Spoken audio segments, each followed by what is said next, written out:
கனடாவின் மிசிசாகாவில் உள்ள வீடொன்றில் நடந்த வன்முறை சம்பவத்தில் முதிய தம்பதியினர் உயிரிழந்துள்ளனர். குறித்த சம்பவம் கடந்த 18ஆம் திகதி லேஷார் சாலை பகுதியில் உள்ள ஒரு வீட்டில் நடந்துள்ளது. அந்த வீட்டில் வன்முறை நடந்ததாக உடனே போலீசாருக்கு தகவல் தெரிவிக்கப்பட்டது. அதிகாரிகள் அங்கு சென்றபோது 70 வயதுகளில் இருந்த ஒரு ஆணும் பெண்ணும் உயிருக்கு ஆபத்தான காயங்களுடன் இருப்பதை கண்டனர். இதனை அடுத்து மருத்துவ உதவியாளர்கள் அவர்களை அவசரமாக மருத்துவமனைக்கு கொண்டு சென்றனர். ஆனால் துரதிர்ஷ்டவசமாக அவர்கள் இருவரும் சிகிச்சை பலனின்றி உயிரிழந்தனர். இந்நிலையில் அவர்களது மரணம் தொடர்பாக 46 வயதுடைய ஒருவர் சந்தேக நபராக அடையாளப்படுத்தப்பட்டுள்ளதாகவும் அவரை தொடர்ந்து தேடி வருவதாகவும் போலீசார் தெரிவித்துள்ளனர். அத்துடன் அவர் உயிரிழந்தவர்களின் மகன் என போலீசார் கருதுகின்றனர். மேலும் அவரது அடையாளம் தற்போது பொதுமக்களுடன் பகிரப்பட்டுள்ளது.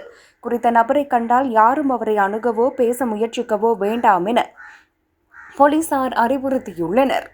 மேலும் அவர் இருக்கும் இடம் குறித்து ஏதேனும் தகவல் தெரிந்தால் உடனடியாக 911 என்ற எண்ணை அழைக்குமாறு போலீசார் பொதுமக்களை கேட்டுக் கொண்டுள்ளனர்.